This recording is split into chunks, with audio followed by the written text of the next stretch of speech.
thing, put in a bit more of the effort that's required, not take any shortcuts or things that'll ruin a culture, aka ruin yourself, will really make you thrive in the long term as an individual, because shortcuts are small wins, but doing the big effort and going the extra mile will get you the bigger win. Hello, everybody. Hello and welcome. As I always say, it is your favorite time of the week, and it's always my favorite time of the week. It's time for Leaders Talk. As usual, I am your intrepid host, Andrew Dupy, Chief of Communications here at Leaders Brands. And I am very happy to have with me today Abdul Hossen. So let me take a second to introduce you to Abdul. He is the founder and CEO of Hossen Financial Consultancy Limited, and that is a very distinguished firm. It's renowned for its comprehensive consultancy solutions. HFC specializes in transforming businesses. It elevates them from paper-based operations to sustainable, ESG compliant, digitally equipped ventures. And most importantly to us, he is also one of our featured authors in our upcoming anthology, Leadership DNA. And he's working a little bit on a solo book. So we're going to talk to him a little bit about that today. Abdul, welcome. Short bio, but I kind of want to give you the floor to introduce yourself to our audience and let them know a little bit about who you are and what makes you tick. Hey, Andrew, really appreciate it. Thank you for having me on the podcast. Pleasure. So, a brief background around myself. Born in Mauritius. My dad's Mauritian, my mom's South African. And so English speaking, French speaking, it was the norm at home to be bilingual. So that basically promoted a lot of self-development at an early age as well, going to international schools. I then also went to the UK to do my bachelor's in economics, finance, and banking. My dissertation was somewhat of an innovative idea. It was on a digital economy. So I studied whether we could use blockchain and Bitcoins to hedge emerging markets. The answer was yes, but I don't really advise, everybody putting their money in cryptos. It's very speculative. So through that journey, I became quite interested in technology. And then I started my career at a big consultancy firm at Accenture. And then I also traveled to Bahrain and Dubai. I worked as a consultant. I implemented VAT through software as well. So merging finance and technology has always been my passion. And it's been 2.5 years now that I've started a company called HFC, Hossen Financial Consultancy. And thank you for that lovely introduction. The real vision is to provide, the best-in-class services, make it affordable, but also lead with a good culture. And me being in a position, I really look up to, different authors like Brené Brown and Mr. Sharma as well, a leader without a title. And this book for me has been a transformative journey as well, talking about leadership DNA. And it made me, gave me a lot of satisfaction to write it because of the principles that we have in my company, but also the values that I have growing up through education and through my professional development as well. Yeah. And that's actually one of the things I'm happy about as I look at Leadership DNA is a lot of the theme that seems to be coming out as we do more of these episodes. And of course, as our audience hopefully will pick up the book and read the chapters, is that there's a lot of talk about culture. And there's a lot of talk about ways in which we can improve our business by improving the culture within it. And I think that's something that is a change that's happening with a lot of businesses and a lot of business leaders, because I just keep hearing it coming up. So let's deep dive into that just a little bit. What are your ideas about ways in which we should be able to change culture, about what goals we should be going at? I mean, it's a big question, but yeah, let's kind of take it down a little bit and bite into bites and see what we see. Absolutely. It's one of my favorite topics, to be honest. Culture. Yeah, I know. I got my notes. So culture for me at the essence is about people, and it begins with a person. So any company will not be able to run without its people. And that's the foundational element to have a running business. Regardless of the technology and AI that will come into play, you'll need the people to develop the AI. So the importance of culture, I find there are three it can be broken down into three facets, right? In the real world, you have those that are true to the cause of culture and really emphasize on it. It requires a lot of effort, and this begins with the self-development, the values and principles that you have that guide you as an individual. And then if you grow to become a team leader, you share that with your team. If you grow to become a leader in a firm, you share that with the entire company. And as you know, Andrew, they say it comes from the top. Culture starts from the top. So the second way that I think that culture is also implemented, in the real world is where it's used sometimes metaphorically on paper, but it's not put into practice. Yeah, and I think there's a lot of that out there. Absolutely. And it's breaking that barrier between who you really are, what do you really stand for, and how much courage do you have to bring it to the real world. And I think people that will stay true to the values, do the right thing, put in a bit more of the effort that's required, not take any shortcuts or things that'll ruin a culture, aka ruin yourself, will really make you thrive in the long term as an individual, because shortcuts are small wins, but doing the big effort and going the extra mile will get you the bigger win. And then I think the third part of culture, it's basically that it's not implemented at all. It's not considered at all. Businesses that just want to be profit oriented, really go, let's sell, but not really think about the end customer, the employees, and stakeholders or investors as well. So how do we break the barrier? I would really sum it up as self-development. Take a look in the mirror. What are your values and principles? And have the courage to stand in the world and share that with others. Yeah. And I think that's, I can already see a little bit of the kickback because you already mentioned it. And that is, I've run into CEOs, people, entrepreneurs. I know that they say, well, I really like the idea of improving culture. I really like the idea of having some very strong moral North Stars in the business. But what always gets in the way is my idea of profitability and the fact that I need to make sure that my employees all have their lights on and have food on their table. So they always get into that mindset, or some of them get into that mindset of culture is secondary to me being able to still make a profit. So what do you say to people like that do kick back a little bit and say, well, yeah, culture is really nice, but I'm in business to make money and have my employees fine. And that's what I really want to concentrate on. And if that conflicts with the culture, then that's going to win out. Great question. In our generation, or in 2024, 2025, and in the last decade, there's been a lot of talk, podcasts, books that have been written around self-development. Yeah. And this has emerged with people thinking about themselves, things like meditation, right? It's self-reflection, reflecting yourself and the world. So, I touch a lot on this in my chapter. For example, as a CEO, if you want to be profitable, you need to be resilient. Yes. What approach do you take to be resilient? That's the questions we need to be asking ourselves. What strategy am I using to become profitable, to make money? Now, there are many ways you can make money, Andrew, as you know. There is a black market, there are a lot of ways. right? But we're talking about ways that will really change the world, ways that will help the economy, and ways that will make an impact on other people, whether it's yourself, the employees, your customers, and other people that are interested in investing in your business. So sure, you might be profit making, but there are so many policies that are in play. For example, ESG, right? Sustainability. There's so many policies that are coming to play nowadays that are changing the game of profitability. Because if you're not ESG compliant, you pay extra tax.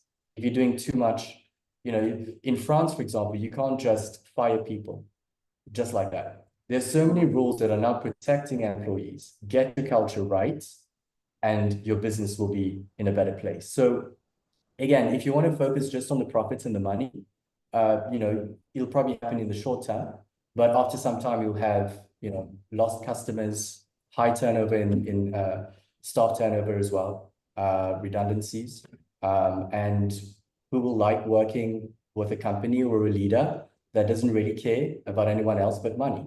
And we'll probably have just a very few people that can actually make this happen. But for the vast majority of us, we really need to focus on culture, because culture is really what connects people, what creates an understanding with people, and people then want to share with you, whether it's their money, their ideas, their knowledge, and so much more. Yeah. And you hit on exactly what I was going to ask about as well. And you kind of already answered my next question.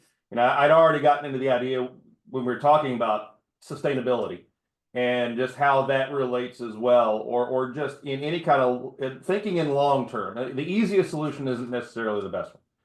And it may be easy, but that doesn't mean that it's going to be successful for you in long term. And that's the thing about building culture is, yeah, it may not be as profitable in the short term. It may be more difficult of a journey, but you're building something with a better foundation for long-term profits, for being able to grow, for being able to actually have people stay with you and be interested. And the same thing with sustainability. Sustainability is going to be really hard right now, and it's been hard, and it's going to hurt a little bit. But once it's done, leaving us with an actual world in 50 years is going to be far superior to the other. So, what are some plans that people can implement in their business? Just some simple ones where they're thinking about, I want to transform. I want to be able to actually build something where my customers really come back, where my employees are very happy. Just somebody that says, I want to implement this. I've been doing the same thing for a long time. What can they do to begin that journey to actually building good culture that's sustainable? Absolutely. There's something that I like to call innovation-driven leadership, right? It's all about cultivating the transformational leadership mindset, in the sense where you want to change, but change is hard. Yes. Because habits tend to stick.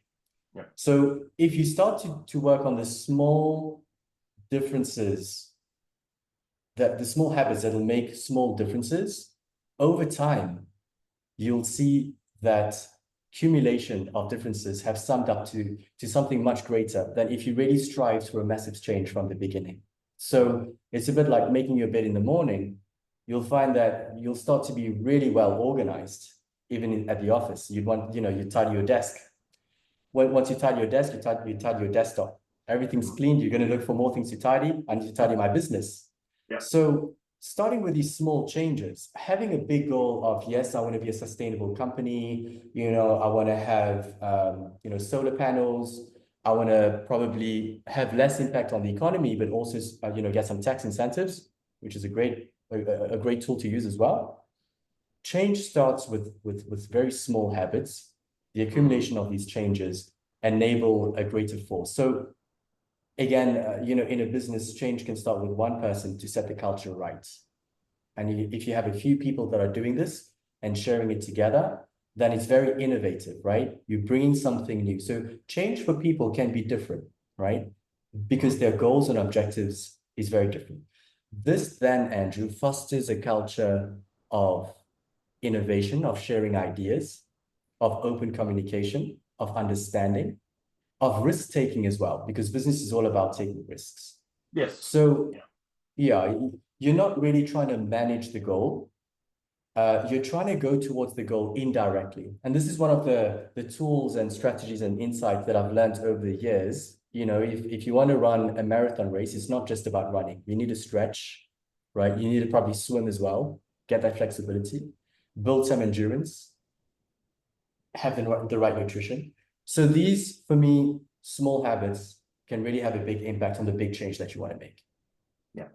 Yeah. And that's exactly it. And I think that's really important to understand, that once you begin getting yourself, it's just like exercise. It's the same thing. It's like when I very first started going to a gym, I didn't want to do it all the time. But then once it became a routine, every 3 days I'm in there, it became something that was pretty common. I think that's something that you have to think about is what kind of practices can you have to start with that are very repeatable, very sustainable, and that you can build the practice with. So I'm going to pivot a little bit though, because our audience obviously is interested in books and in writing. So what was it that made you decide that writing all of this down and presenting this in the form of first Leadership DNA and then the solo book, which we'll touch on a little bit here, what was that thought process that led you to decide I'm going to sit down and use this as my medium to inform people? Yeah, absolutely. So I think it's been a book that's been in writing over the years. It's something that I've always been interested in doing is writing a book to share the knowledge. And you want to be able to share something that's meaningful, impactful, and that'll really make a difference in people's lives. So, leadership DNA, what is a leader, right? You ask yourself, what is a leader? And then DNA is all about the culture of that. And DNA is something that people are born with. But here we're talking about companies that people create. Therefore, it's a unique opportunity to create the DNA of your company, right? So for me, I've always been interested in books and I love writing as well. I came across Leaders Press as well that was interested in helping my author journey. I didn't really have the time because I run multiple businesses and I do a lot in my day-to-day activities. But the journey with leadership was, Leadership Press was very straightforward. There was a lot of help and support. In spite of being a CEO and running multiple businesses, I just found it like the ideal opportunity. So I'm not someone that likes to sit on the sidelines and like hold on to an idea. The moment I get an opportunity to act, even the smallest of windows, is when I seize that opportunity. So I looked a bit at Leaders Press, and I saw a lot of CEOs, etc., that are writing books, and I thought that this would be the perfect opportunity. It was a risk I'm like, hey, let me try this out. Let me see what happens. And here we are a few months later with an amazing book, a USA national bestseller. And it's been interesting to read other chapters and get other perspectives as well, and talk about this to my employees themselves, and talk about this with different clients. I had many clients that says, oh, wow, Aziz, I'm going to buy this book. And it was a great tool that enabled a form of expression, because we have different mediums of expression, but writing a book that lasts rather than a Twitter post that'll go down, the day after, because there are so many Twitter posts, right? If someone's really looking for a subject or a topic in leadership, they'll probably come across Leadership DNA. And this is why I started writing. This is why I'll continue to write. And I feel like an amazing journey to self-reflect and share with others as well. Yeah. Yeah, and I mean, I find that a lot with authors that, once they've written something down, they begin to discover how much books connect with the kind of people they're trying to reach. Even if it's just a chapter, even if I've repeated this many times that, in many cases, books for an entrepreneur is a way to just replace your business card, because the business card's got a phone number on it. The book's got everything about you. It still has the phone number. Wow. That's amazing. Yeah, there's so much more that you get out of that. So I mean, tell me a little bit then about your thought process for your solo endeavor, because I know that Leadership DNA was a start. So, what are you thinking in terms of this solo book? What can we expect to see from this? 8 strategies, 8 tools, 8 variables that every business can work with, whether you're a small business or a large business, that if you take action on it, will really change the game. And the game for some people might be culture. The game might be hiring. The game might be profit making. But if you really look at it, all these 8 principles work in tandem. So it's really a matrix for businesses and tools and ideas and strategies that can be used to basically improve the way the modern business in 2024, 2025 rather, actually is gonna work for the next decade. right? Okay. So, how this book evolved was basically, coming from economics, finance, and banking, and then going in technology, finding, it's like two different schools of thought, and then learning about those two thoroughly, and then merging them, having a marriage between the two is beautiful. And I feel like this book is like the baby of everything I've experienced, everything I've learned as well, in terms of the knowledge and experiences. And it all comes into this one amazing book. It's going to be about 100 pages, so very quick. You can read it in a couple of days as well. So not too heavy reading, but every single page is going to be giving you a lot of value. So I'm not really going to give away the title now. Yeah, let's leave the appetites a little bit wetted here. Yep. Yeah, Amazing. yeah. But absolutely, yeah, we're looking forward to it, and we'll definitely be having you on to talk about that when we're a little further along. But yeah, just want to get a little teaser for our audience.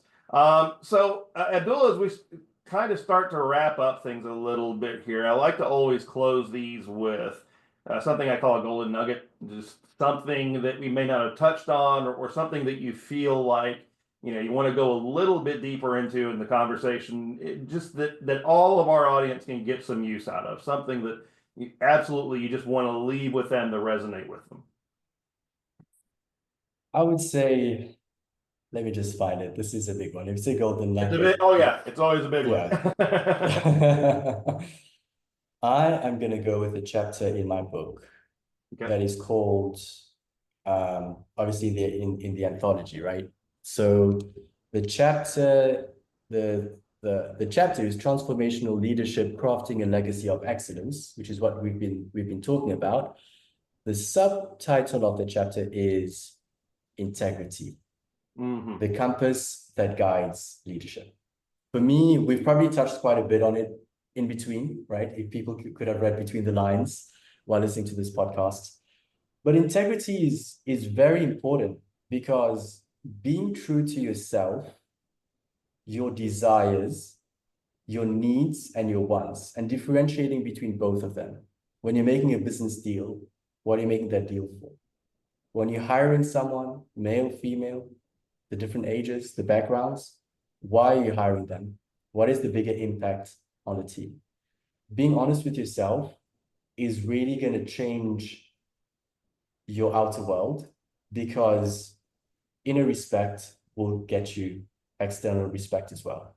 So I find that if you can identify, if you can understand integrity, it'll be a compass for you. And if you don't mind, Andrew, I'll just quickly read just a few lines from the book. Oh yeah, that really highlight this. So integrity is your true north. It's not just about making the right decisions when everyone's watching. It's about doing what's right, even when no one's paying attention. We all know the temptations that come with office politics, cutting corners, playing the game to get ahead, just like a reality TV show. But here's the kicker. Integrity is what earns you the trust and respect of your team. And that's worth more than any short-term gain, right? Any short-term gain. So we spoke about profitability, sustainability, culture, leadership. For me, integrity. If you develop this, be true to yourself and others, it'll be a game changer. Yeah. No, I agree with you 100%. Yeah, integrity is where it all begins. That's the core of everything. Because if you don't have that, you're not going to do the rest. Correct. Yep. All right. Well, fantastic. Well, Abdul, how can our audience find out a little bit more about you? Great. So feel free to email me at contact@Hossen, Hossen consultancy.com, or go to hossenconsultancy.com. We're also on Instagram and Facebook and TikTok. And the name is HFC_insights. Perfect. Just look up my name as well on Facebook, and I'm happy to be friends and have a quick chat with anyone that's interested. Great. Fantastic. And ladies and gentlemen, those links are down below, so go ahead and click on those. Check out HFC and Abdul. And yeah, hey, Abdul, it was wonderful having you here today. I think we had a lot more to talk about, and we're going to when when that mysterious unnamed book is further along. Yeah, we'll meet again, and we'll Absolutely. go into a deep dive on that one. Lovely. Thank you so much for having me, Andrew, and speak to you soon.